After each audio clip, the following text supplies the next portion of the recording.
सत श्री अकाल, तुसी वेख रहे हो जी प्राइम अमेरिका। मैं हाँ विनीत कपूर और इस वेले दी वड्डी खबर अमृतसर तो आ रही है। बिल्कुल अमृतसर तो अज एक जत्था पाकिस्तान रवाना होना सी। साका श्री ननकाना साहब समागमां दे विच शामिल होण लई 730 श्रद्धालुआं दा एक जत्था अज अमृतसर तो पाकिस्तान रवाना होना सी, लेकिन कल देर शामी जिहड़ी भारतीय हुकूमत है उसकी तरफों SGPC नूं एक लैटर भेजा जाता है। उस दे विच सीधे तौर पर कहा जाता है कि सुरक्षा कारणों का हवाला देंदे हुए भारतीय हुकूमत इस जत्थे नूं पाकिस्तान जाण की अनुमति नहीं दे रही है। पिछले साल भी जदों विसाखी ते जाना सीगा ते साडे वीजे उदों भी लगे सी, पर करोना दा करके साडे जिहड़े वीजे वो कैंसल हो गए सी। हुण सानूं दुबारे वीजे मिले ते असीं रात इत्थे पहुंचे हाँ। जदों पासपोर्ट लैन लगे तो उदों बीबी जी ने इत्थे ऐलान किया, सानूं भी खबर सुन के ही पता लगा तो बहुत मंदभागी घटना वापरी है। सिखां दे नाल हिरदे साडे वलुंदरे गए ने, रोण आया सानूं। साडे कोल पिछे मुड़न जिहड़ा बहुत औखा लग रहा, साडे मन भरे पए ने। इस यात्रा नूं बहुत वड्डा धक्का लगा। साडी जिहड़ी यात्रा खराब की गई सरकार वालों। भारत सरकार ने धरोह कमाया, साडे नाल बहुत ही धक्का किया। इत्थों सानूं पता लगता है भी सिख कौम इस देश विच आज़ाद नहीं है, गुलाम है।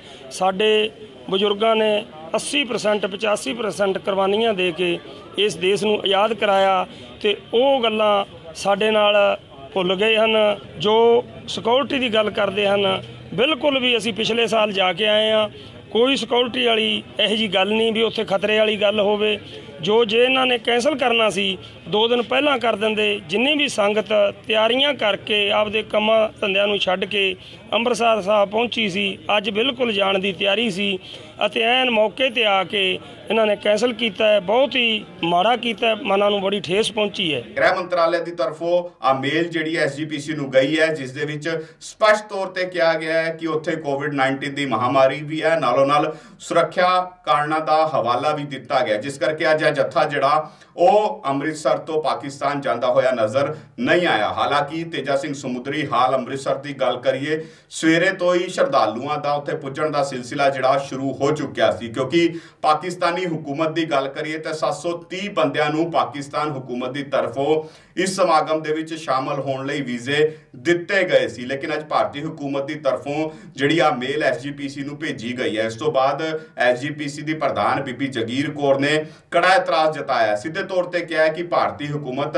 पाकिस्तानी हुकूमत के नाल गलबात करके इस मसले नूं हल करने की कोशिश करे, क्योंकि यह सिख भावनावां नाल जुड़िया होया मसला है। और आ जत्था जिहड़ा पाकिस्तान जाना चाहता सी, SGPC ने इंतजाम सारे कीते हुए सी, एक वड्डा समागम उत्थे होने वाला सी और भावनावां नाल जुड़िया होया मसला साका श्री ननकाना साहब है, तो इसनूं हल करने की कोशिश की जानी चाहिए है। की कुछ बीबी जगीर कौर ने कहा, यह भी तुहानूं सुणाने आ। निराशाजनक भी मैं खबर देन लगी है, जिन्हें साडा समझ लो कि मन एकदम तोड़ के रख दिता। साडे 100 साला ननकाना साहब दे साके दा जिहड़ा गौरवमय इतिहास है, गुरुद्वारा सुधार लहर दे विच ननकाना साहब च बहुत वड्डा भयानक उदों साका वरतिया सी, जिहदे च 250 के करीब जत्था जिहड़ा सी उत्थे शहीद हो गया सी। उन्हां दी पवित्र याद विच श्रोमणी गुरुद्वारा प्रबंधक कमेटी वालों फैसला किया गया सी कि असी ननकाना साहब जाके उन्हां शहीदां दी याद विच 100 साला शताब्दी मनाउणी है। एक समागम पंजाब दे विच रखिया गया, जिथे भाई लक्ष्मण सिंह जी धारोवाली दे सारे नेड़े तेड़े दे शहीद होए है। उत्थे लगातार कार्रवाई चलती रही। पंजाब सरकार ने असी एप्लीकेशन गवर्नमेंट ऑफ इंडिया ने भेजी, फिर मिनिस्ट्री जड़ी है फॉरेन मिनिस्ट्री उन्होंने भी चिट्ठी भेज दी। थ्रू प्रॉपर चैनल सारी इंक्वायरी की गई, जिन्हें भी साढ़े यात्रु जाने सन। होम मिनिस्ट्री राही, पंजाब सरकार की होम मिनिस्ट्री राही सारी इंक्वायरी हो गई, पुलिस राही।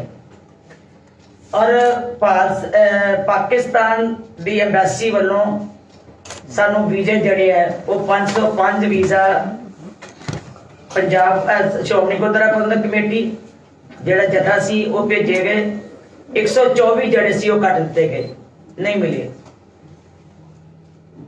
230 ਦੇ ਉੱਪਰ ਜਿਹੜੇ ਆ ਬਾਕੀ ਜਿਹੜੇ ਸਿੱਧੇ ਤੌਰ ਦੇ ਉੱਤੇ ਸ਼ਰਧਾਲੂਆਂ ਨੇ ਵੀਜ਼ੇ ਲਏ ਤਕਰੀਬਨ 750 ਦੇ ਕਰੀਬ 730 ਜਿਹੜੇ ਆ ਉਹ ਵੀਜ਼ੇ ਸਾਡੇ ਕੋਲ ਪਹੁੰਚ ਚੁੱਕੇ ਪੂਰੀਆਂ ਤਿਆਰੀਆਂ ਅਸੀਂ ਬਕਾਇਦਾ ਵੀਜ਼ਾ ਕਾਪੀਆਂ ਵੀਜ਼ਾ ਪਾਸਪੋਰਟ ਜਿਹੜੇ ਆ ਅਸੀਂ ਆਪਣੇ ਸ਼ਰਧਾਲੂ ਸੰਗਤਾਂ ਨੂੰ ਵਾਪਸ ਕਰ ਦਿੱਤੇ और बड़े चावां दे नाल सारे तैयार होके इत्थे पहुंच गए बहुत श्रद्धा सत्कार दे नाल इत्थे पहुंचे है मैं देख रही सा कि साडे मैडम परमजीत कौर जी छाबा जेडे छाबड़ा जेडे डायरेक्टर ने माइनॉरिटीज दे गुजरात च वो भी उत्थों आ गए अहमदाबाद तो और हरियाणे तो भी बहुत सारे आ रहे हैं इतने सारे प्रबंध मुकम्मल है सारे मैंबर पहुंच गए हैं सारे श्रद्धालु पहुंच गए हैं पर हुण इस वेले ठीक 6:30 बजे सानू ईमेल आई है कि तुहानू जिहड़ा कल नूं इजाजत नहीं दी जाएगी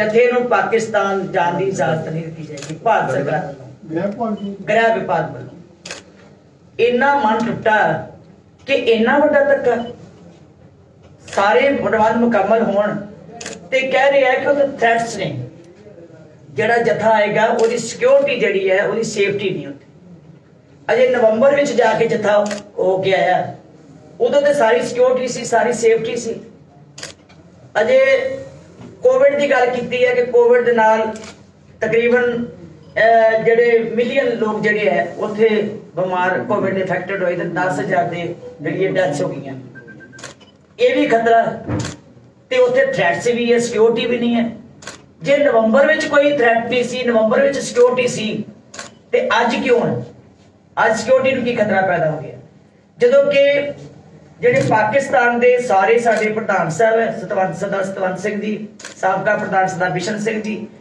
लगातार वो साडे संपर्क विच है और वो कहण उन्होंने पूरी तैयारियां असीं 20 बसां उत्थे यात्रुओं वास्ते सवेरे उत्ते पहुंच जानी है बॉर्डर के उत्ते क्योंकि बसां थ्रू जाना सी सारा जथा 27 लाख के करीब खर्चा जिहड़ा उन्होंने सानू कहा कि तुहाडीआं बसां ट्रांसपोर्ट 27 लाख रुपया असीं वो भी प्रबंध जिहड़ा वो कर दिता कि 27 लाख रुपया उन्होंने कहा कि साडा दिल्ली कोई हैगे उत्थे तुसीं जमा करा दो असीं उत्थों लै लांगे जिन्ने यात्रु जाने सी जिन्ने श्रद्धालु जाने हैं 730 ये नहीं कि कल्ले 505 जिन्ने भी भारत विचों श्रद्धालु जाने सी असीं सारे दा प्रबंध कर दिता कि सारा उत्थे कन्वेंस सारी ट्रांसपोर्ट सांझे तौर ते श्रोमणी गुरुद्वारा प्रबंधक कमेटी वालों किया गया ते नाल असीं खुली राशि का प्रबंध किया कि उत्थे जाके बकायदा सारा ही खर्चा जिन्ना लंगरां दा खंड पाठ साहब कीर्तन 3 जथे कीर्तन दे जा रहे हैं सिंह साहब जी आप अगवाई कर रहे हैं सारे प्रबंध जो मुकम्मल कर लिए तो हुण ठीक 6:30 बजे जो असीं कि सारियां तैयारियां कर लईआं ते इन्ना वड्डा साडे नाल एक साडियां भावनावां दा कतल होया मैं समझदी हां कि ये धक्का जो भारत सरकार ने किया साडे वास्ते जिन्ना एक मतलब दिल तोड़न वाला असीं महसूस करते हैं कि एडा वड्डा साडा साका होवे एडी महान साडा वो समागम होवे इन्ने चावां नाल असीं शताब्दी मना रहे होईए ते अज जिहड़ा उन्होंने सानू ये जवाब दिता है ते मेरे वास्ते एक बहुत ही मैं समझदी है कि मेरे लिए बड़ा वड्डा दर्द है ते मेरे मन च पीड़ा भी उभर रही है सारे साडे सत्कारयोग एग्जीक्यूटिव दे मैंबर सारे मैंबर आके बैठे हैं जिन्होंने सवेरे जाना सीगा ते अज बहुत सारे लोग जो रस्ते आ रहे हैं हुण साडे वास्ते जे इन्होंने जवाब भी देना सी 2 दिन पहला दे दिंदे 4 दिन पहला दे दिंदे जां उस सरकार नूं कह दिंदे कि वीजे ना दिते जाण वीजे पहुंच गए पाकिस्तान सरकार नूं उन्होंने कोई सानूं इतराज नहीं किया पाकिस्तान च सानूं कोई पता नहीं लगा थ्रेट्स है ते भारत सरकार नूं किदां पता लगे कि सानूं थ्रेट्स सो मैं समझदी है कि ये साडे नाल एक भारत सरकार वालों गृह मंत्रालय वालों बहुत बड़ा धक्का होया कि साडे सारे यात्रु जिहड़े है इत्थे पहुंच चुके हैं पूरी तैयारियां हो गई हुण मैं क्योंकि मैं तुहानूं तां प्रेस वाले नूं बुलाया कि इमीडिएट मैं दस देवां तां जो जिहड़े श्रद्धालु कोई रस्तियां च है उन्हां दी खज्जल खुआरी ना होवे कम से कम जिहड़े दूरों आ रहे हैं जां ओह सुण लैण ते ओह वापस हो जाण ते हुण इत्थे आके की करनगे जदों सवेरे जथा 9 बजे तुरना सी सब नूं कहा सी भी 9 बजे असीं सारे दफ्तर इकट्ठे होना सारियां असीं बसां दे प्रबंध कीते है छोटियां गड्डियां दे प्रबंध कीते है हर चीज का प्रबंध इन्ने चावां नाल केस किया कि कोई सानू सीगा कि ननकाणा साहब का साका साडे वास्ते एक बहुत बड़ी महत्ता रखता है ਸਾਡੇ ਸ਼੍ਰੋਮਣੀ ਗੁਰਦੁਆਰਾ ਪ੍ਰਬੰਧਕ ਕਮੇਟੀ ਇਤਿਹਾਸ ਨਾਲ ਜੁੜਿਆ ਹੋਇਆ ਸਾਡੇ ਗੁਰਦੁਆਰਾ ਸੁਧਾਰ ਲਹਿਰ ਦਾ ਇੱਕ ਬਹੁਤ ਇੰਪੋਰਟੈਂਟ ਜਿਹੜਾ ਹਿੱਸਾ ਸੀ ਜਿੱਥੇ ਕੁਰਬਾਨੀਆਂ ਤੇ ਸ਼ਹਾਦਤਾਂ ਹੋਈਆਂ ਸੀ। ਸੋ ਇਹ ਰੋਕਣਾ ਮੈਨੂੰ ਸਮਝ ਨਹੀਂ ਆਈ ਕਿ ਭਾਰਤ ਸਰਕਾਰ ਦੀ ਕੀ ਨੀਅਤ ਹੈ, ਕਿਉਂ ਰੋਕਿਆ ਗਿਆ। ਇਸ ਗੱਲ ਦੀ ਸਾਨੂੰ ਚਿੰਤਾ ਵੀ ਲੱਗੀ। ਮੇਲ 'ਚ ਕੋਈ ਕਾਰਨ ਦੱਸਿਆ ਗਿਆ? ਕਾਰਨ ਤੇ ਜੀ ਤੁਹਾਨੂੰ ਅਸੀਂ ਮੇਲ 'ਚ ਵੀ ਦੇ ਦਿੰਦੇ ਹਾਂ, ਕਾਪੀਆਂ ਮੈਂ ਕਰਾ ਲਈਆਂ ਕਿ ਜਿਹੜਾ ਉਹਨਾਂ ਨੇ ਰਿਫਿਊਜ਼ ਕੀਤਾ ਕਿ ਇਹੀ ਕਿਹਾ ਕਿ ਸਿਕਿਉਰਿਟੀ ਤੇ ਸੇਫਟੀ ਜਿਹੜੀ ਆ ਉੱਥੇ ਜਥੇ ਦੀ ਪਰ ਉੱਥੇ ਸੁਰੱਖਿਆ ਦਾ ਡਿਪਾਰਟਮੈਂਟ ਸਰਕਾਰ ਨੇ ਨਹੀਂ ਕਰਨੀ, ਫਿਰ ਭਾਰਤ ਨੂੰ ਮਨਾ ਇਹੀ ਤੇ ਅਸੀਂ ਕਹਿ ਰਹੇ ਹਾਂ ਕਿ ਸਾਨੂੰ ਉਹਨਾਂ ਨੇ ਤਾਂ ਕਿਹਾ ਹੀ ਨਹੀਂ ਸਾਡੇ ਲਈ ਕੋਈ ਖਤਰਾ। ਸਾਨੂੰ ਤੇ ਜੇ ਸੁਰੱਖਿਆ ਦੀ ਗੱਲ ਹੋਵੇ ਉਹਨਾਂ ਨੇ ਬਕਾਇਦਾ ਕਿਹਾ ਕਿ ਸਾਰੇ ਪ੍ਰਬੰਧ ਤੁਹਾਡੇ ਕੀਤੇ ਗਏ ਆ, ਸਾਰੀ ਟਰਾਂਸਪੋਰਟ ਦਾ ਪ੍ਰਬੰਧ ਕਰ ਦਿੱਤਾ ਗਿਆ। ਕਿਸੇ ਕਿਸਮ ਦੀ ਅੱਜ ਤੱਕ ਉਹਨਾਂ ਨੇ ਹੁਣ ਵੀ ਮੈਨੂੰ ਟੈਲੀਫੋਨ ਆਇਆ ਕਿ ਬੀਬੀ ਸਵੇਰੇ ਕਿੰਨੇ ਵਜੇ ਤੱਕ ਤੁਰਨਾ, ਸਾਰੇ ਅਸੀਂ ਪ੍ਰਬੰਧ ਕਰ ਲਏ। ਗੱਡੀਆਂ ਅਸੀਂ 20 ਗੱਡੀਆਂ ਦਾ ਇੰਤਜ਼ਾਮ, 20 ਬੱਸਾਂ ਦਾ ਇੰਤਜ਼ਾਮ ਕਰਤਾ ਔਰ ਕਿੰਨਾ ਕਿਰਾਇਆ ਜਮ੍ਹਾਂ ਕਰਾਉਣਾ, ਹਰ ਚੀਜ਼ ਅਸੀਂ ਕਰਕੇ ਹੁਣੇ ਦੁਪਹਿਰ ਆਉਂਦਿਆਂ ਸਾਰ ਪਹਿਲਾਂ ਸਵੇਰੇ ਮੈਂ ਸਾਰੇ ਕਿਰਾਏ ਪੈਸੇ ਜਮ੍ਹਾਂ ਕਰਾਉਣ ਵਾਸਤੇ ਕਢਾ ਕੇ ਇੱਥੋਂ ਕਿੱਥੇ ਭੇਜਣੇ ਆ, ਕੀ ਕਰਨਾ, ਕਿਉਂਕਿ ਅਸੀਂ ਉਹ ਕਹਿਣ ਲੱਗੇ ਕਿ ਤੁਸੀਂ ਬੈਂਕ ਦੇ ਥਰੂ ਇੱਥੇ ਭੇਜ ਨਹੀਂ ਸਕਦੇ, ਕਿਸ ਢੰਗ ਨਾਲ ਭੇਜਣੀ ਹੈ, ਉਹ ਸਾਰਾ ਅਸੀਂ ਪ੍ਰਬੰਧ ਕਰ ਰਹੇ ਸੀ।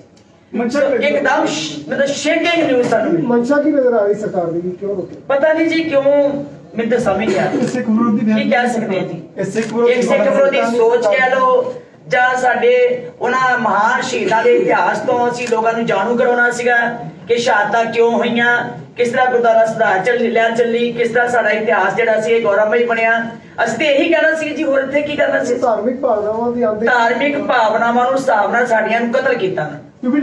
ਸਾਡੇ ਵਾਸਤੇ ਸਭ ਤੋਂ ਜੇ ਅੱਜ ਦੁਖਦਾਈ ਸਮਾਂ ਮੈਂ ਮਹਿਸੂਸ ਕਰ ਰਹੀ ਹਾਂ ਜੀ ਉਹ ਅੱਜ ਹੈ।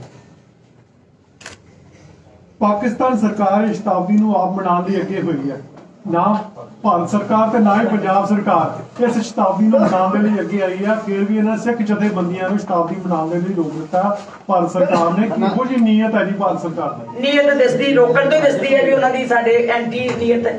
ਇਹਦੇ ਜਵਾਬ ਪ੍ਰਧਾਨ ਮੰਤਰੀ ਨੂੰ ਕੋਈ ਪੱਤਰ ਲਿਖ ਰਹੇ ਹੋ? ਮੈਂ ਕਿੰਨੀ ਵਾਰੀ ਫੋਨ ਕੀਤਾ ਹੋਮ ਮਿਨਿਸਟਰ ਨੂੰ, ਮੈਂ ਕਿਹਾ ਸੀ ਗੱਲ ਕਰਾਓ, ਫਿਰ ਉਹ ਫੋਨ ਚੱਕਦੇ ਆ ਕਹਿੰਦੇ ਕਰਾਨੀ ਹੈ ਪਰ ਗੱਲ ਨਹੀਂ ਹੁੰਦੀ। ਕਿਤੇ ਨਾ ਕਿਤੇ ਕਿਹਾ ਜਾ ਸਕਦਾ ਕਿ ਭਾਰਤ ਸਰਕਾਰ ਨਹੀਂ ਚਾਹੁੰਦੀ ਕਿ ਸਿੱਖਾਂ ਦੇ ਤੇ ਪਾਕਿਸਤਾਨ ਦੇ ਆਪਸ ਵਿੱਚ ਸੰਬੰਧ ਚੰਗੇ ਹੋਣ। ਮੈਂ ਇਹਦੇ ਬਾਰੇ ਕੀ, ਮੈਨੂੰ ਤੇ ਜੀ ਇਹੀ ਦੁੱਖ ਹੈ ਕਿ ਸਾਡਾ ਏਡਾ ਵੱਡਾ ਇਤਿਹਾਸਕ ਦਿਹਾੜਾ ਹੋਵੇ ਔਰ 100 ਸਾਲਾਂ ਅਸੀਂ ਸ਼ਤਾਬਦੀ ਉੱਤੇ ਜਾ ਕੇ ਮਨਾਉਣੀ ਹੋਵੇ।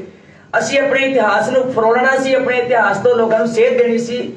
ਮੈਂ ਜਿੱਥੇ ਬੋਲ ਰਹੀ ਹਾਂ ਨਨਕਾਣਾ ਸਾਹਿਬ ਦੇ ਸਾਕੇ ਬਾਰੇ, ਕੱਲ ਮੈਂ GNE ਦੇ ਵਿੱਚ ਮਨਾਇਆ। ਮੇਰਾ ਖਿਆਲ ਹੈ ਕਿ GNE ਕਾਲਜ ਦੇ ਸਾਰਾ ਸਟਾਫ ਮੈਂਬਰਸ ਜਿਹੜੇ ਸਕੂਲਾਂ ਦੇ ਸਾਰੇ ਸਟੂਡੈਂਟਸ ਇੰਨੇ ਇਮੋਸ਼ਨਲ ਸੀਗੇ ਕਿ ਉਹਨਾਂ ਦਾ ਮਨ ਇਸ ਤਰ੍ਹਾਂ ਲੱਗ ਰਿਹਾ ਸੀ ਅਸੀਂ ਨਨਕਾਣਾ ਸਾਹਿਬ ਬੈਠੇ। ਦੇਖੋ ਸਾਡੀਆਂ ਕੋਈ ਭਾਵਨਾਵਾਂ ਜੁੜੀਆਂ ਨੇ, ਅਸੀਂ ਹਰ ਸਾਲ ਜਾਂਦੇ ਹਾਂ। ਅਪ੍ਰੈਲ 'ਚ ਫਿਰ ਜੱਥਾ ਜਾਣਾ ਸਾਡਾ, ਇਹਦਾ ਮਤਲਬ ਵੀ ਅਪ੍ਰੈਲ ਵਿੱਚ ਵੀ ਇਹ ਕੋਈ ਸ਼ੰਕਾ ਹੋ ਜਾਊਗਾ, ਅਪ੍ਰੈਲ 'ਚ ਫਿਰ ਵੱਡਾ ਜੱਥਾ ਜਾਣਾ। ਇਹ ਸਪੈਸ਼ਲ ਜਥੇ ਨੂੰ ਉਹਨਾਂ ਨੇ ਪ੍ਰਵਾਨਗੀ ਕਿਉਂ ਨਹੀਂ ਦਿੱਤੀ? ਹੁਣ ਕੀ ਪ੍ਰੋਬਲਮ ਸੀ? ਜੇ ਨਵੰਬਰ 'ਚ ਜਾ ਸਕਦਾ ਸੀ, ਅਪ੍ਰੈਲ 'ਚ ਵੀ ਜਾਣਾ ਹੈ, ਉਦੋਂ ਵੀ ਜਾਣਾ ਵਿਸਾਖੀ ਤੇ ਇਸ ਜਥੇ ਨੂੰ ਕਿਉਂ ਨਹੀਂ ਪ੍ਰਵਾਨਗੀ ਦਿੱਤੀ? ਮੈਨੂੰ ਇਸ ਗੱਲ ਦੀ ਮੇਰਾ ਬੜੇ ਦਿਮਾਗ ਦੇ ਉੱਤੇ ਬੜਾ ਬੋਝ ਹੈ ਵੀ ਕਾਰਨ ਕੀ ਬਣਿਆ। ਮੈਂ ਸਿਰਫ ਤੁਹਾਨੂੰ ਕਿਉਂਕਿ ਸੂਚਿਤ ਕਰਨੀ ਸੰਗਤ ਨੂੰ, ਮੇਰਾ ਫਰਜ਼ ਬਣਦਾ ਸੀ ਕਿ ਮੈਂ ਹੁਣ ਦੱਸ ਦੇਵਾਂ ਤਾਂ ਜੋ ਸੰਗਤ ਜਿਹੜੀ ਆਪਣਾ ਮਨ ਬਣਾ ਕੇ ਆਈ ਹੈ, ਕੱਪੜੇ ਲੀੜੇ ਲੈ ਕੇ ਸਾਰੇ ਪਹੁੰਚ ਗਏ ਹੈ, ਕਿੱਡੀ ਦੂਰੋਂ ਗੁਜਰਾਤ ਤੋਂ ਪਹੁੰਚ ਗਏ ਹੈ, ਹਰਿਆਣੇ 'ਚੋਂ ਆ ਰਹੇ ਹੈ। ਕਿੱਡਾ ਦਿਲ ਟੁੱਟੇਗਾ ਉਹਨਾਂ ਦਾ, ਕਿਵੇਂ ਭਾਰਤ ਸਰਕਾਰ ਤੇ ਵਿਸ਼ਵਾਸ ਬਣੇਗਾ, ਕਿਵੇਂ ਅਸੀਂ ਉਹਨਾਂ ਨੂੰ ਆਪਣੇ ਸਮਝਾਂਗੇ। ਅੱਜ ਦੇ ਉਹਨਾਂ ਦੇ ਹਿਸਾਬ ਨਾਲ ਸਾਡੇ ਬਿਲਕੁਲ ਹੀ ਮੌਕੇ ਤੇ ਆ ਕੇ ਸਾਡੀਆਂ ਭਾਵਨਾਵਾਂ ਲੱਗੀ ਸੀ। ਮੈਂ ਤਾਂ ਕਰਕੇ ਵੀ ਇੱਕ ਉੱਥੇ ਚਲ ਜਾਣਗੇ, ਤੁਸੀਂ ਸਾਰੇ ਜਾਓ ਤੇ ਮੈਂ ਇੱਥੇ ਦਾ ਪ੍ਰੋਗਰਾਮ ਨਿਭਾ ਲਾਂਗੀ। ਹਾਲਾਂਕਿ ਮੈਂ ਉਹਨੂੰ ਕਿਹਾ ਕਿ ਮੈਂ ਬਾਅਦ ਵਿੱਚ ਬਣਾਵਾਂਗੀ ਪ੍ਰਾਈਵੇਟ ਤੌਰ ਦੇ ਉੱਤੇ, ਅਸੀਂ ਚਲੇ ਜਾਵਾਂਗੇ। ਤੇ ਮੇਰਾ ਮਨ ਸੀਗਾ ਉੱਥੇ, ਕਿਉਂਕਿ ਸਾਡੇ ਸੰਤ ਪ੍ਰੇਮ ਸਿੰਘ ਜੀ ਮਰਾਲੇ ਵਾਲਿਆਂ ਦਾ ਘਰ ਦੀ ਵੀ ਵੀਡੀਓ ਕਿਸੇ ਨੇ ਭੇਜੀਆਂ ਵੀ ਆਹ ਤੁਹਾਡਾ ਘਰ ਹੈ, ਉਹ ਸਥਾਨ ਹੈ ਮਰਾਲੇ ਦਾ। ਤੇ ਮੇਰੇ ਮਨ ਸੀ ਕਿ ਮੈਂ ਸਪੈਸ਼ਲ ਜਾ ਕੇ ਸਗੋਂ ਦੇਖ ਕੇ ਆਵਾਂ ਤੇ ਉਹਨਾਂ ਦੀ ਮੈਂ ਸੇਵਾ 'ਚ ਜਾ ਕੇ ਕੁਛ ਨਾ ਕੁਛ ਕਰਕੇ ਆਵਾਂ। ਪਰ ਅੱਜ ਤੇ ਸਾਡੇ ਨਾਲ ਸਾਹਿਬ ਨਾਲ ਇੱਕ ਬਹੁਤ ਵੱਡਾ ਜ਼ੁਲਮ ਮੈਂ ਕਹਿ ਸਕਦੀ ਹਾਂ, ਜਿੱਦਾਂ ਮੈਨੂੰ ਤੇ ਉਨਾ ਹੀ ਦੁੱਖ ਹੋ ਰਿਹਾ ਜਿੱਦਾਂ ਕਿਤੇ ਸਾਡੇ ਜਿੱਦਾਂ ਕਤਲ 84 'ਚ ਹੋਏ ਸੀ ਨਾ ਜੀ, ਮੈਨੂੰ ਉਦਾਂ ਦਾ ਹੀ ਕਤਲ ਆਪਣੇ ਆਪ ਨੂੰ ਲੱਗਣ ਡਿਆ। ਮੇਰੀ ਭਾਵਨਾ ਦਾ ਕਤਲ ਹੋਇਆ ਜਾਂ ਸਾਰੀ ਸੰਗਤ ਦਾ ਕਤਲ ਹੋਇਆ। ਦੇਖੋ ਜੀ ਇਹ ਰਿਜ਼ਲਟ ਤੇ ਇਹ ਸੰਗਤਾਂ ਹੀ ਸੋਚਣ ਹੁਣ। ਮੈਂ ਇਸ ਟਾਈਮ ਤੇ ਕੀ ਕਹਿ ਸਕਦੀ ਹਾਂ? ਮੈਂ ਤੇ ਦੁਖੀ ਹਿਰਦੇ ਦੇ ਨਾਲ ਹੀ ਸੰਗਤ ਨੂੰ ਇਹ ਸਾਰੀ ਇਨਫੋਰਮੇਸ਼ਨ ਦੇ ਰਹੀ ਹਾਂ, ਕਿਉਂਕਿ ਮੇਰਾ ਮਨ ਬਹੁਤ ਕਦੋਂ ਦੀ ਮੈਂ ਬੈਠੀ ਹੀ ਸੋਚੀ ਜਾਂਦੀ ਸੀ। ਮੈਂਬਰ ਸਾਰੇ ਪਰੇਸ਼ਾਨ ਸੀ, ਮੈਨੂੰ ਕਹਿੰਦੇ ਹੁਣ ਕਿੱਦਾਂ ਦੱਸੀਏ। ਮੈਂ ਕਿਹਾ ਇੱਕੋ ਰਸਤਾ ਹੈ ਕਿ ਮੈਂ ਮੀਡੀਆ ਰਾਹੀਂ ਦੱਸ ਦੇਵਾਂ ਸਾਰਿਆਂ ਨੂੰ, ਤਾਂ ਜੋ ਸੰਗਤ ਦੇ ਮਨ 'ਚ ਜਿਹੜੀ ਪਰੇਸ਼ਾਨੀ ਤੇ ਆਣੀ ਹੈ, ਪਰ ਕਮ ਸੇ ਕਮ ਮੇਰੇ ਵੱਲੋਂ ਇਹ ਉਹਨਾਂ ਕੋਲ ਚਲੀ ਜਾਵੇ, ਖਬਰ ਚੱਲ ਜਾਵੇ ਕਿ ਅੱਜ ਸਾਨੂੰ ਮੌਕੇ ਤੇ ਆ ਕੇ ਸਰਕਾਰ ਨੇ ਇਹ ਧੋਖਾ ਦਿੱਤਾ। ਸਾਨੂੰ 2 ਦਿਨ ਪਹਿਲਾਂ ਦੱਸ ਦਿੰਦੇ, ਸਾਨੂੰ ਵੀਜ਼ਾ ਰੋਕ ਦਿੰਦੇ, ਉੱਥੇ ਵੀਜ਼ੇ ਨਾ ਲੈਣ ਦਿੰਦੇ, ਉੱਥੇ ਮੈਸੇਜ ਕਹਿ ਦਿੰਦੇ ਕਿ ਵੀਜ਼ੇ ਨਾ ਦਿੱਤੇ ਜਾਣ। ਸਾਨੂੰ ਸ਼ੱਕ ਹੈ ਵੀ ਉੱਥੋਂ ਇਨਫੋਰਮੇਸ਼ਨ ਇਨਪੁੱਟ ਆ ਰਹੀ ਹੈ, ਕਹਿੰਦੇ ਇਨਪੁੱਟ ਆ ਰਹੀ ਹੈ ਕਿ ਉੱਥੇ ਸਿਕਿਉਰਿਟੀ ਤੇ ਸੇਫਟੀ ਦਾ ਖਤਰਾ। ਇੱਕ ਬੀਬੀ ਜਦੋਂ ਵੀਜ਼ੇ ਜਾਰੀ ਕੀਤੇ ਜਾਂਦੇ ਉਸ ਤੋਂ ਪਹਿਲਾਂ ਸਾਡਾ ਜਿਹੜਾ ਗ੍ਰਹਿ ਸਾਰੀ ਗ੍ਰਹਿ ਵਿਭਾਗ ਵੱਲੋਂ ਵੈਰੀਫਿਕੇਸ਼ਨ ਹੋਈ ਹੈ, ਸਾਰੀ ਵੈਰੀਫਿਕੇਸ਼ਨ ਹੋਈ ਹੈ। 124 ਨੂੰ ਉਹਨਾਂ ਨੇ ਬਿਨਾਂ ਵਜ੍ਹਾ ਤੋਂ ਚਲੋ ਵੀਜ਼ਾ ਨਹੀਂ ਮਿਲੇ ਕੋਈ ਗੱਲ ਨਹੀਂ, ਜਿਹਨਾਂ ਨੂੰ ਵੀਜ਼ਾ ਨਾ ਮਿਲਣ ਉਹਦੇ ਸੇ ਦੱਸ ਦਿੱਤਾ ਰਾਤ ਦਾ ਸੱਦਾ ਵੀ ਤੁਹਾਨੂੰ ਵੀਜ਼ੇ ਨਹੀਂ ਮਿਲੇ। ਪਰ ਹੁਣ ਮੌਕੇ ਤੇ ਆ ਕੇ ਵੀਜ਼ੇ ਲੈ ਕੇ ਘਰਾਂ ਨੂੰ ਚਲੇ ਗਏ ਸਾਰੇ। ਹੁਣ ਕੋਈ ਨੂੰ ਪਤਾ ਲੱਗੇਗਾ, ਕੋਈ ਨੂੰ ਨਹੀਂ ਲੱਗੇਗਾ, ਕੋਈ ਰਸਤੇ 'ਚ ਆ ਰਿਹਾ, ਕੋਈ ਕੁਛ ਆ ਰਿਹਾ।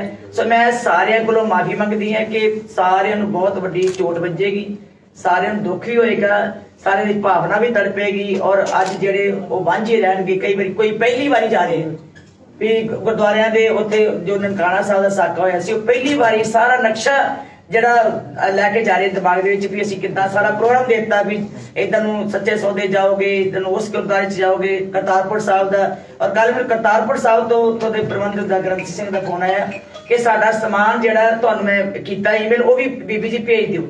ਸਾਡੇ ਕੋਲ ਉਹਨਾਂ ਨੇ ਵਾਜੇ ਮੰਗੇ ਹੈ, ਤਬਲੇ ਮੰਗੇ ਹੈ, ਸਾਡੇ ਕੋਲ ਗੁਟਕਾ ਸਾਹਿਬ ਮੰਗੇ ਹੈ, ਸੈਂਚੀਆਂ ਮੰਗੀਆਂ, ਅਸੀਂ ਬਹੁਤ ਸਾਰਾ ਸਮਾਨ ਈਵਨ ਬਰਤਨ ਤੱਕ ਵੀ ਉਹਨਾਂ ਸਾਡੇ ਕੋਲ ਮੰਗੇ। ਅਸੀਂ ਸਾਰਾ ਸਮਾਨ ਤਿਆਰ ਕੀਤਾ ਕਿ ਸਵੇਰੇ ਅਸੀਂ ਲੈ ਕੇ ਜਾਣਾ। ਤੇ ਸਾਡੇ ਸਾਰੇ ਚਾਰ ਜਿਹੜੇ ਸੀ ਅੱਜ ਪਿੱਛੇ ਰਹਿ ਗਏ। ਮੈਂ ਚਾਹੀਦਾ ਤੇ ਇਹ ਸੀ ਕੇਂਦਰ ਸਰਕਾਰ ਸ਼ਤਾਬਦੀ ਮੌਕੇ ਸਹਿਯੋਗ ਦਿੰਦੀ ਹਾਂਜੀ। ਉਹਨਾਂ ਨੇ ਚਾਹੀਦਾ ਤੇ ਇਹ ਸੀਗਾ ਕਿ ਉਸ ਸਰਕਾਰ ਨੂੰ ਲਿਖਦੇ ਕਿ ਤੁਸੀਂ ਸਿਕਿਉਰਿਟੀ ਦਾ ਪ੍ਰਬੰਧ ਕਰੋ ਪੂਰਾ, ਵੀ ਸਾਡੇ ਸਾਰੇ ਸ਼ਰਧਾਲੂ ਆ ਰਹੇ ਨੇ, ਮੈਂਬਰਸ ਆ ਰਹੇ ਨੇ, ਸੰਗਤਾਂ ਦੀ ਸਿਕਿਉਰਿਟੀ ਦੀ ਸੇਫਟੀ ਸਰ ਉਹਨਾਂ ਨੂੰ ਚਿੱਠੀ ਲਿਖਣੀ ਚਾਹੀਦੀ ਸੀ। ਸੋ ਹੁਣ ਇਹਦੇ 'ਚ ਮੈਂ ਇਨਫੋਰਮ ਨਹੀਂ ਕਰ ਸਕਦੀ ਹਾਂ ਜੀ ਹੁਣ ਤੇ ਸਾਰਿਆਂ ਨੂੰ। ਇਹ ਵੀ ਸ਼ਾਇਦ ਪਹਿਲੀ ਵਾਰੀ ਹੋਇਆ ਹਾਂਜੀ ਮੌਕੇ ਤੇ ਕਦੀ ਇਦਾਂ ਚਿੱਠੀ ਆਈ ਨਹੀਂ ਜੀ। ਮੈਂ ਪਹਿਲਾਂ ਡੀ ਸਾਹਿਬ ਨੂੰ ਆ ਕੇ ਪੁੱਛਿਆ ਵੀ ਕੋਈ ਹੋਰ ਫਾਰਮੈਲਿਟੀ ਤੇ ਨਹੀਂ, ਪੀਬੀਸੀ ਆ ਗਏ ਕਹਿੰਦੇ ਜੀ ਕੋਈ ਫਾਰਮੈਲਿਟੀ ਨਹੀਂ ਹੁੰਦੀ, ਤੁਸੀਂ ਉੱਥੇ ਆਉਣਾ ਹੈ ਤੇ ਅਸੀਂ ਇੱਥੋਂ ਗੇਟ ਖੁਲਾ ਕੇ ਭੇਜ ਦੇਣੇ ਤੁਹਾਨੂੰ। ਅਸੀਂ ਤੇ ਅਚਾਨਕ ਹੀ ਮੈਨੂੰ ਕਿਸੇ ਨੇ ਫੋਨ ਕੀਤਾ ਕਿ ਉੱਥੇ ਤੁਹਾਡੀ ਪਰਮਿਸ਼ਨ ਸ਼ਾਇਦ ਨਹੀਂ ਹੋ ਰਹੀ। ਫਿਰ ਅਸੀਂ ਤੁਰੰਤ ਫਿਰ ਮੈਂ ਦੁਬਾਰਾ ਚਿੱਠੀ ਪਾਈ ਹੈ ਆਪ 2:30 ਵਜੇ ਵੀ ਆ ਚਿੱਠੀ ਮੈਂ ਦੁਬਾਰਾ ਉਹਨਾਂ ਨੂੰ ਲਿਖੀ ਕਿ ਉਹ ਜੀ ਦੱਸੋ ਵੀ ਸਾਡੀ ਕੀ ਕੀਤਾ। ਦੁਬਾਰਾ ਜਿਹੜੀ ਚਿੱਠੀ ਫਿਰ ਮੈਂ ਹੁਣ ਆ ਕੇ 2:30 ਵਜੇ ਪਾਈ ਵੀ ਸਾਡਾ ਕੀ ਹੈ, ਸਾਨੂੰ ਜਲਦੀ ਦੱਸਿਆ ਜਾਵੇ ਕਿ ਸਾਡੀ ਮਨਜ਼ੂਰੀ ਨਹੀਂ ਪਹੁੰਚੀ। ਸਾਡੇ ਦਿਮਾਗ 'ਚ ਵੀ ਅੱਗੇ ਵੀ ਹਮੇਸ਼ਾ ਇਦਾਂ ਹੀ ਹੁੰਦਾ ਕਿ ਚਲੇ ਜਾਂਦੇ ਤੇ ਵੀਜ਼ੇ ਲੱਗ ਜਾਂਦੇ ਆ। ਤੇ ਆ ਦੁਬਾਰਾ 2:30 ਵਜੇ ਫਿਰ ਮੈਂ ਈਮੇਲ ਕੀਤੀ ਤੋਂ ਕਰਕੇ ਵੀ ਸਾਨੂੰ ਜਲਦੀ ਜਿਹੜਾ ਇਹਦਾ ਜਵਾਬ ਦਿੱਤਾ ਜਾਵੇ। ਫਿਰ ਹੁਣ 6:30 ਵਜੇ ਅੱਜ ਸਾਨੂੰ ਈਮੇਲ ਜਿਹੜੀ ਬੀਬੀ ਵਾਲੀ ਚਿੱਠੀ ਉਹ ਵੀ WhatsApp ਕਰ ਦਿਓ ਭਾਜੀ ਸਾਨੂੰ ਸਾਰਿਆਂ ਨੂੰ। ਜਿਹੜੀ ਇਹਨਾਂ ਨੇ ਲਿਖੀ 2:30 ਵਜੇ ਅਸੀਂ ਪਾਈ ਸੀ ਦੁਬਾਰਾ ਫਿਰ।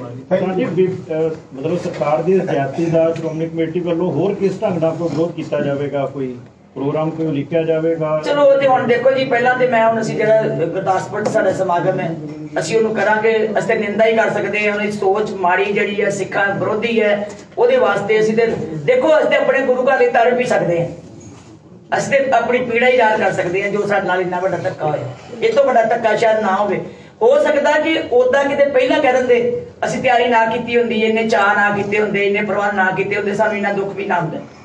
ਜਾਂ ਪਹਿਲਾਂ ਕਹਿੰਦੇ ਸ਼ਤਾਬਦੀ ਉੱਥੇ ਨਾ ਬਣਾਓ ਤੇ ਸਿੱਧੇ ਬਣਾ ਦਿਓ। ਇਹ ਕਿੰਨੇ ਚਿਰਾਂ ਦੀ ਤਿਆਰੀਆਂ ਔਰ ਕਿੰਨੇ ਚਿਰ ਦੇ ਮੇਰੇ ਬਿਆਨ ਆ ਰਹੇ ਆ, ਸਭ ਕੁਝ ਆ ਰਿਹਾ, ਪਹਿਲਾਂ ਕਿਹਾ ਜਾ ਸਕਦਾ ਸੀ। ਅਸੀਂ ਲਗਾਤਾਰ ਕਹਿ ਰਹੇ ਹਾਂ ਕਿ ਉੱਥੇ ਜਾ ਕੇ ਅਸੀਂ 400 ਸਾਲਾਂ ਦਾ ਸਮਾਗਮ ਕਰਨਾ ਹੈ, ਉੱਥੇ ਅਸੀਂ ਇਸ ਤਰ੍ਹਾਂ ਕਰਨਾ। 3 ਜਥੇ ਸਾਰੇ ਅਸੀਂ ਬੁਕਿੰਗ ਕਰ ਦਿੱਤੀ ਹੈ ਵੀ ਕਿਹਨੇ ਕਿਹਨੇ ਜਾਣਾ। ਹੁਣ ਸਾਰੇ ਘਰਾਂ 'ਚ ਪਰੇਸ਼ਾਨ ਹੋਣਗੇ ਜੀ। ਚਲੋ ਬੀਬੀ ਜੀ ਕਰੋਨਾ ਦੇ ਟਾਈਮ ਤੇ 3 ਜਥੇ ਨਹੀਂ ਸੀਗੇ, ਵਿਸਾਖੀ ਦਾ ਨਹੀਂ ਸੀ ਗਿਆ, ਗੁਰਵਰਜਨ ਦੇ ਪਾਤਸ਼ਾਹ ਦਾ ਨਹੀਂ ਸੀ, ਬਾਬਾ ਆਪਣਾ ਮਹਾਰਾਜ ਅਜੀਤ ਸਿੰਘ ਦੀ ਬਰਸੀ ਦਾ ਨਹੀਂ ਸੀ ਗਿਆ। ਉਦੋਂ ਦੁੱਖ ਸੰਗਤਾਂ ਨੂੰ ਨਹੀਂ ਸੀ ਹੋਇਆ ਇਸ ਚੀਜ਼ ਦਾ ਕਿ ਚਲੋ ਵੀਜ਼ੇ ਅਪਲਾਈ ਨਹੀਂ ਕੀਤੇ ਬੜੇ, ਪਰ ਅੱਜ ਵੀਜ਼ੇ ਅਪਲਾਈ ਕਰਨ ਤੋਂ ਇਹੀ ਤਾਂ ਦੁੱਖ ਹੈ ਕਿ ਜਦੋਂ ਅਸੀਂ ਵੀਜ਼ੇ ਵੀ ਮਿਲ ਗਏ ਹੈ, ਸਾਰੀ ਕਾਰਵਾਈ ਵੀ ਹੋ ਗਈ ਹੈ ਔਰ ਪਾਸਪੋਰਟ ਦੇ ਕੇ ਘਰਾਂ ਨੂੰ ਲੈ ਗਏ ਸਾਰੇ ਪਾਸਪੋਰਟ, ਸਵੇਰੇ ਤਿਆਰ ਹੋ ਕੇ ਆ ਜਾਣੇ ਹੈ। ਦੁੱਖ ਹੀ ਇਸ ਗੱਲ ਦਾ ਕਿ ਜਦ ਸਾਨੂੰ ਪਹਿਲਾਂ ਜਵਾਬ ਦੇ ਦਿੰਦੇ ਅਸੀਂ ਨਾ ਤਿਆਰੀ ਕਰਦੇ। ਹੁਣ ਜਦੋਂ ਬੰਦੇ ਬਿਲਕੁਲ ਤਿਆਰ ਬੈਠਾ ਹੋਵੇ ਤਾਂ ਮੌਕੇ ਤੇ ਆ ਕੇ ਕਹਿ ਦੋ ਕਿ ਨਹੀਂ ਜਾਣਾ, ਤੁਹਾਨੂੰ ਅਲਾਉ ਨਹੀਂ ਕਰਨਾ, ਇਹ ਤੇ ਫਿਰ ਬਹੁਤ ਵੱਡੀ ਕੋਈ ਇਹਦੇ 'ਚ ਕੀ ਕਹਿ ਸਕਦੀ ਮੈਂ। ਹੁਣ ਮੈਂ ਬਹੁਤਾ ਕੁਝ ਨਹੀਂ ਕਹਿਣਾ ਚਾਹੁੰਦਾ। ਕੋਰੋਨਾ ਟੈਸਟ ਵੀ ਕੀਤੇ ਸੀ 15-16 ਨੂੰ, ਇੱਥੇ ਵੀ ਟੈਸਟ ਕਰਾਏ ਹੈ ਲੋਕਾਂ ਨੇ, ਆਪਣੇ ਵੀ ਲੈਵਲ ਦੇ ਉੱਤੇ ਕਰਾਏ। ਬਿਲਕੁਲ ਤੁਸੀਂ ਵੇਖ ਸਕਦੇ ਹੋ ਬੀਬੀ ਜਗੀਰ ਕੌਰ ਜਿਸ ਢੰਗ ਨਾਲ ਕਹਿੰਦੀ ਹੋਈ ਨਜ਼ਰ ਆਈ ਕਿ ਕਿੰਨੇ ਵੱਡੇ ਇੰਤਜ਼ਾਮਾਤ ਐਸਜੀਪੀਸੀ ਨੇ ਕੀਤੇ ਹੋਏ ਸੀ। ਬੱਸਾਂ ਜਿਹੜੀਆਂ ਨੇ ਉਹ ਵੀ ਤਿਆਰ ਹੋ ਚੁੱਕੀਆਂ ਸੀ ਸ਼ਰਧਾਲੂਆਂ ਨੂੰ ਪਾਕਿਸਤਾਨ ਲਿਜਾਣ ਲਈ। ਲੇਕਿਨ ਅਚਾਨਕ ਆ ਜਿਹੜੀ ਈਮੇਲ ਆਂਦੀ ਹੈ ਇਸ ਦੇ ਉੱਪਰ ਸਵਾਲ ਚੁੱਕੇ ਆ ਬੀਬੀ ਜਗੀਰ ਕੌਰ ਨੇ। ਸਿੱਧੇ ਤੌਰ ਤੇ ਕਿਹਾ ਕਿ ਜਦੋਂ ਨਵੰਬਰ ਦੇ ਵਿੱਚ ਇੱਕ ਜੱਥਾ ਜਦੋਂ ਕੋਵਿਡ ਦੀ ਮਹਾਮਾਰੀ ਜਿਹੜੀ ਹੈ ਆਪਣੇ ਚਰਮ ਤੇ ਸੀ, ਉਸ ਸਮਾਂ ਜਦੋਂ ਇੱਕ ਜੱਥਾ ਪਾਕਿਸਤਾਨ ਜਾ ਸਕਦਾ ਹੈ, ਤੇ ਫਿਰ ਅੱਜ ਇਸ ਜੱਥੇ ਨੂੰ ਪਾਕਿਸਤਾਨ ਜਾਣ ਦੀ ਅਨੁਮਤੀ ਕਿਉਂ ਨਹੀਂ ਦਿੱਤੀ ਗਈ? ਸਵਾਲ ਚੁੱਕੇ ਨੇ। ਨਾਲੋਂ ਨਾਲ ਅਗਰ ਸ਼੍ਰੋਮਣੀ ਅਕਾਲੀ ਦਲ ਦੇ ਸੀਨੀਅਰ ਆਗੂ ਡਾਕਟਰ ਦਲਜੀਤ ਸਿੰਘ ਚੀਮਾ ਦੀ ਵੀ ਗੱਲ ਕਰੀਏ, ਉਹ ਵੀ ਕਈ ਵੱਡੇ ਸਵਾਲ ਚੁੱਕਦੇ ਹੋਏ ਨਜ਼ਰ ਆ ਰਹੇ ਨੇ। ਕੀ ਕੁਝ ਕਹਿ ਰਹੇ ਨੇ, ਆਓ ਤੁਹਾਨੂੰ ਲਾਈਵ ਸੁਣਾਉਂਦੇ ਹਾਂ। ਸਾਕਾ ਨਨਕਾਣਾ ਸਾਹਿਬ ਦੇ ਜਿਹੜੀ 100 ਸਾਲਾ ਦਿਵਸ ਦੇ ਉੱਤੇ ਪਾਕਿਸਤਾਨ ਜਾਣ ਵਾਲੇ ਜਥੇ ਦੀ ਜਿਸ ਤਰੀਕੇ ਰੋਕ ਕੇਂਦਰ ਸਰਕਾਰ ਨੇ ਲਾਈ ਹੈ, ਉਹ ਬਹੁਤ ਹੀ ਮੰਦਭਾਗੀ। ਹਿੰਦੁਸਤਾਨ ਦੀ ਸਰਕਾਰ ਨੂੰ ਚਾਹੀਦਾ ਹੈ ਕਿ ਜੇ ਕੋਈ ਸਿਕਿਉਰਿਟੀ ਕੰਸਰਨ ਹੈ ਤੇ ਉਹ ਇਮੀਡੀਏਟਲੀ ਪਾਕਿਸਤਾਨ ਦੀ ਗਵਰਨਮੈਂਟ ਨਾਲ ਟੇਕ ਅਪ ਕਰੇ ਔਰ ਜਥੇ ਨੂੰ ਪ੍ਰੋਪਰ ਸਿਕਿਉਰਿਟੀ ਪ੍ਰੋਵਾਈਡ ਕੀਤੀ ਜਾਵੇ। ਅੱਜ ਦੇ ਦਿਨ 'ਚ ਕੋਵਿਡ ਦੇ ਹਵਾਲੇ ਦੇ ਕੇ ਜਦੋਂ ਕਿ ਸਾਰੀ ਦੁਨੀਆ ਦੇ ਵਿੱਚ ਆਵਾਜਾਈ ਚੱਲ ਰਹੀ ਹੈ, 에ਅਰਪੋਰਟਸ ਤੇ ਆਵਾਜਾਈ ਚੱਲ ਰਹੀ ਹੈ, ਪਹਿਲਾਂ ਜਿਹੜਾ ਸ਼੍ਰੀ ਕਰਤਾਰਪੁਰ ਸਾਹਿਬ ਕੋਰੀਡੋਰ ਬੰਦ ਪਿਆ ਤੇ ਹੁਣ ਇੱਕੋ ਇੱਕ ਰਸਤਾ ਜਿਹੜਾ ਖੁੱਲਿਆ ਉੱਤੇ ਦਰਸ਼ਨਾਂ ਵਾਸਤੇ, ਉਹ ਵੀ ਜੇ ਇਸ ਤਰੀਕੇ ਰੋਕਾਂ ਲੱਗਣਗੀਆਂ ਤੇ ਇਹਦਾ ਗਲਤ ਸੰਦੇਸ਼ ਜਿਹੜਾ ਉਹ ਸਿੱਖ ਕੌਮ ਦੇ ਵਿੱਚ ਜਾਂਦਾ। ਇਸ ਲਈ ਕੇਂਦਰ ਸਰਕਾਰ ਨੂੰ ਚਾਹੀਦਾ ਕਿ ਜੋ ਵੀ ਇਹਨਾਂ ਦੇ ਕੋਲ ਸਿਕਿਉਰਿਟੀ ਇਨਪੁਟ ਹੈ, ਪਾਕਿਸਤਾਨ ਦੀ ਗਵਰਨਮੈਂਟ ਨਾਲ ਟੇਕ ਅਪ ਕਰੇ। ਇਸ ਤਰ੍ਹਾਂ ਜਥਿਆਂ ਦੇ ਉੱਤੇ ਰੋਕ ਲੱਗੇਗੀ ਤੇ ਉਹਦੇ ਨਾਲ ਸਿੱਖਾਂ ਦੀਆਂ ਭਾਵਨਾਵਾਂ ਨੂੰ ਖੇਦ ਪਹੁੰਚਦਾ। ਸਾਡੇ ਧਾਰਮਿਕ ਸਥਾਨ ਉੱਥੇ ਨੇ, ਸੰਗਤ ਨੇ ਜਾਣਾ ਹੀ ਹੁੰਦਾ, ਇਸ ਕਰਕੇ ਉਹਦੇ ਪ੍ਰਬੰਧ ਹੋਣੇ ਚਾਹੀਦੇ ਆ, ਨਾ ਕਿ ਇਸ ਤਰ੍ਹਾਂ ਰੋਕਾਂ ਵਾਰ-ਵਾਰ ਲੱਗਣੀ ਚਾਹੀਦੀ। ਬਿਲਕੁਲ ਤੁਸੀਂ ਸੁਣਿਆ ਡਾਕਟਰ ਦਲਜੀਤ ਸਿੰਘ ਚੀਮਾ ਨੂੰ। ਉਹ ਵੀ ਕਹਿੰਦੇ ਹੋਏ ਨਜ਼ਰ ਆ ਰਹੇ ਨੇ ਕਿ ਭਾਰਤ ਸਰਕਾਰ ਪਾਕਿਸਤਾਨ ਹਕੂਮਤ ਦੇ ਨਾਲ ਗੱਲਬਾਤ ਕਰਕੇ ਇਸ ਮਸਲੇ ਦਾ ਹੱਲ ਕੱਢਣ ਦੀ ਕੋਸ਼ਿਸ਼ ਕਰੇ, ਤਾਂ ਕਿ ਜਿਹੜੇ ਸ਼ਰਧਾਲੂ ਜਿਨ੍ਹਾਂ ਨੂੰ ਵੀਜ਼ੇ ਦਿੱਤੇ ਗਏ ਨੇ ਉਹ ਪਾਕਿਸਤਾਨ ਪੁੱਜ ਕੇ ਇਨ ਸਮਾਗਮਾਂ ਦਾ ਹਿੱਸਾ ਬਣਦੇ ਹੋਏ ਨਜ਼ਰ ਆਉਣ। ਇਸ ਖਬਰ ਨਾਲ ਜੁੜੀ ਹਰ ਅਪਡੇਟ ਤੁਹਾਨੂੰ ਦਿੰਦੇ ਰਹਾਂਗੇ। ਤੁਸੀਂ ਵੇਖਦੇ ਰਹੋ ਜ਼ੀ ਪ੍ਰਾਈਮ ਅਮਰੀਕਾ।